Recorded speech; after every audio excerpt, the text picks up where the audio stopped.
The Paul brothers are YouTube's most infamous sibling duo. Logan Paul is the older brother, and easily the most hated out of the two. He hit a low point a couple of years ago with the Force incident, but I actually want to look at where he's wound up since then, because it's interesting to say the least. Logan Paul is a 25-year-old YouTuber and entertainer and was actually born on April Fools, which I just find deeply humorous. He has 22 million subscribers, which he calls the Low Gang, and he's been at that level of relevance for years now. Now, Logan Paul's backstory is actually kind of interesting. He's always been doing this. Like, ever since he was a literal child, he started off uploading YouTube videos with his younger brother, Jake Paul. Before he ever joined YouTube, he actually rose to prominence on Vine, a now defunct app where you can upload 6-second videos. He was actually so popular on Vine that he wound up dropping out of college and moved to Los Angeles to pursue a career full-time. I have a scene, you have your own scene, and you only have one line. Dwayne, you're so funny, man. Hey, nice haircut, by the way.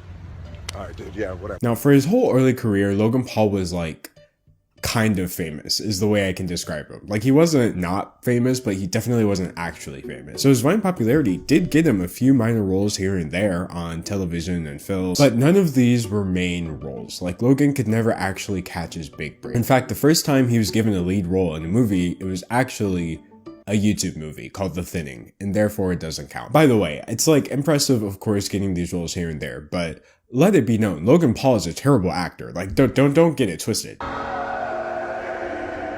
We have to do something, Dad. I don't know why he was getting these roles. I think it was solely because he had followers. But no matter how many roles he seemed to get, it's almost like Logan Paul could never break out of that internet person bubble. In fact, he himself started to get a bit annoyed at this, because he became famous for one thing, i.e. making really stupid videos that literally only children enjoyed watching. But he wanted to do another thing, which is pursue a serious career full-time and have a more adult audience. So shaking his reputation as everyone's favorite YouTuber unless you're over the age of 13 didn't come easy. But that didn't stop him from uploading the adult content to his platform anyway. So that's a bit of backstory on Logan Paul. As you can see, he was at the top of his game, but he was still waiting for his big break, so to speak. But even though the first few years started off pretty normally, things were about to get really weird for Logan Paul. Vine didn't die because people stopped using it. It died because it wasn't making money. So because of this, the Vine stars were still massively popular and had these giant audiences, and now they had nowhere to post their content. So as you're probably familiar, for the most part, they just migrated to YouTube in waves, and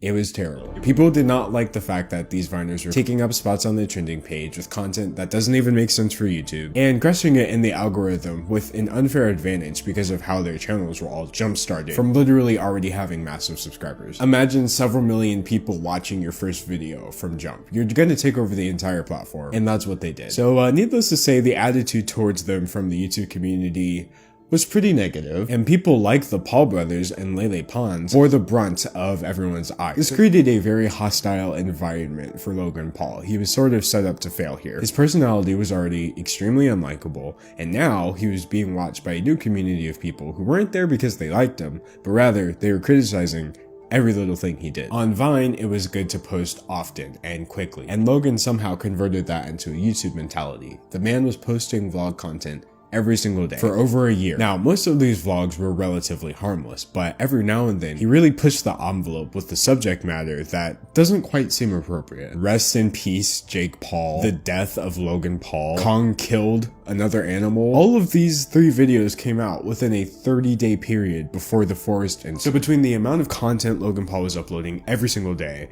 his never-ending quest for views, and the fact that everybody was watching him with a very critical eye, this was a recipe for disaster. The Logan Paul situation was about to explode in a huge way, and explode it did. For some reason, Logan Paul thought it was a good idea on December 31st, 2017 to upload a video titled, "We Found a Dead Body." This should come as no surprise, seeing as the kind of content he was uploading directly before that, and how well that was performing for him. And this video blew up as well. It got #1 on trending, several million views in 24 hours, and you know, the overwhelming majority of that vlog was pretty normal. Now, what I found insulting, well, besides the fact that this is already quite insulting, is that they tried to spin this into some sort of weak awareness message.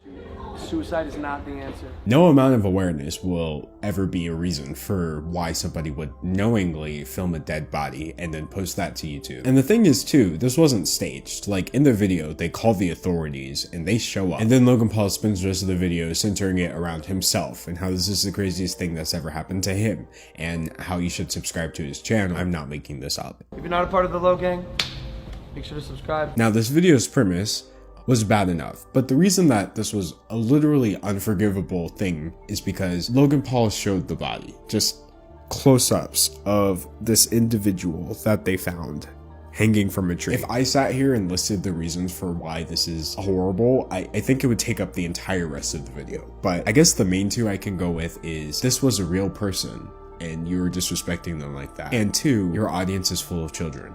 Like, what? Not only that, but he spent like the majority of this section laughing at the fact that they found the body. Now, he claims that this was just because that's how he copes with dark things, but if this laughter doesn't represent how you felt about this tragic event, then why did you leave it in the video when you could have easily edited it out? Now, the video was obviously removed from YouTube, but it had already been up for 24 hours and the damage had been done. And Logan Paul went into overdrive trying to salvage his reputation. The backlash was swift and powerful. I think unanimously everyone criticized him for this. Logan Paul had finally given us all a reason to just despise him. Now I always knew that Logan Paul was a jackass. This douche noodle wearing the alien hat, his name's We Logan told you Paul. He has about thinning blonde Logan hair. Paul. Traditional media people wound up joining the fray as well. It made worldwide news in an instant. Aaron Paul from Breaking Bad called him pure trash. Dylan O'Brien from the Maze Runner series called him a POS. And Sophie Turner from Game of Thrones called him an idiot in a now deleted tweet. And YouTube itself wound up taking actions against him, but not that much action. Like they removed him from their Google Preferred program,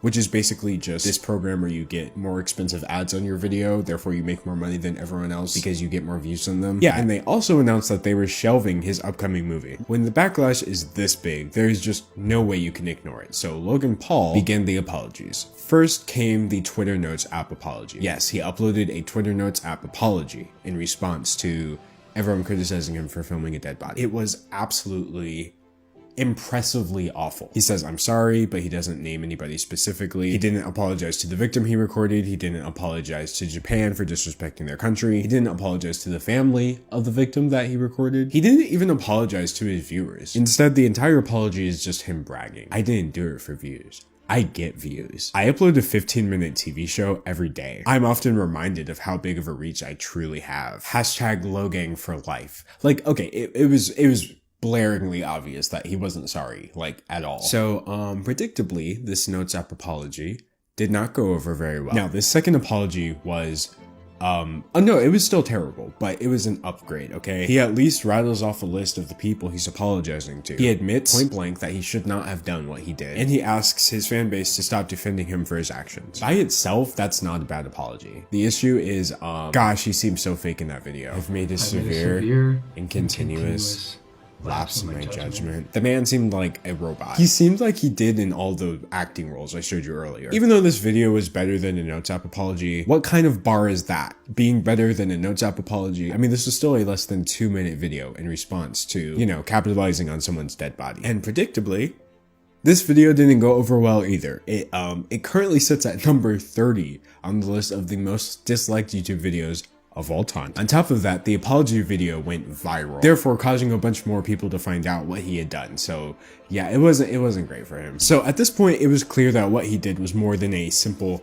mistake. So it was going to take more than a simple apology. So what did he do? He came out with an apology documentary. God, I wish I was making this up. Finally, we had something that was not terrible. In this video, Logan Paul sat down, shut up for once, and let other people do the talking. He talked to a survivor of a suicide attempt. He talked to a founder of a recovery center. He talked to the director of the National Suicide Hotline. It was a good move. At the end of it, he pledged to donate $1 million to various organizations that help combat this problem. Like, the documentary itself is short, educational, and finally treats the situation with the nuance it deserves. But the timing of it all, it's it's still awful. The whole thing just comes across as very performative, okay? We have like the sad music cranked up to 11. Like, it's a good video, but it's fairly obvious that he wouldn't have made it if he didn't desperately need people to think he was a good person. And it kind of didn't matter either way because it didn't desperately make people think he was a good person. But hey, at least he didn't pass 1 million dislikes this time. So his Notes app apology didn't work, his YouTube apology didn't work, his apology documentary didn't work. So next he went on national TV and did an apology interview. The whole thing was pathetic. Even though in the short documentary, it almost seemed like Logan Paul was finally capable of not making it about himself.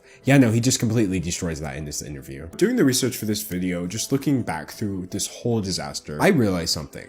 I don't think Logan Paul was capable of apologizing at that time because he didn't think he did anything wrong. Or more specifically, he didn't care that what he did was wrong. Kind of a fundamental human failure to not see an issue with filming a dead body. I don't think Logan Paul learned from his experience whatsoever. And how could he when he didn't really face any consequences? I mean, people were mad at him on the internet, okay, sure, but his subscriber count did not go down whatsoever. In fact, his subscriber count went up. So this means no one was really leaving because Logan Paul's core audience didn't care that he did this. So the only people who could actually hold him accountable didn't because they were too young to see a problem with what he did. Therefore, there were no real repercussions in his mind. I mean, other YouTubers have lost hundreds of thousands or even millions of subscribers for things far less insidious than filming a dead body. Also, you know that movie that he was supposed to be in but they shelved it? Yeah. YouTube released it anyway, just a few months later. Like, there were no consequences for his actions. Can we just be honest here? Even a few months afterwards, he didn't sound regretful about the situation whatsoever. It's hard for me to listen to someone to my face tell me that I was laughing at the guy. So, that was my initial impression of Logan Paul based off of his rocky journey to wherever the heck he ended up after that video.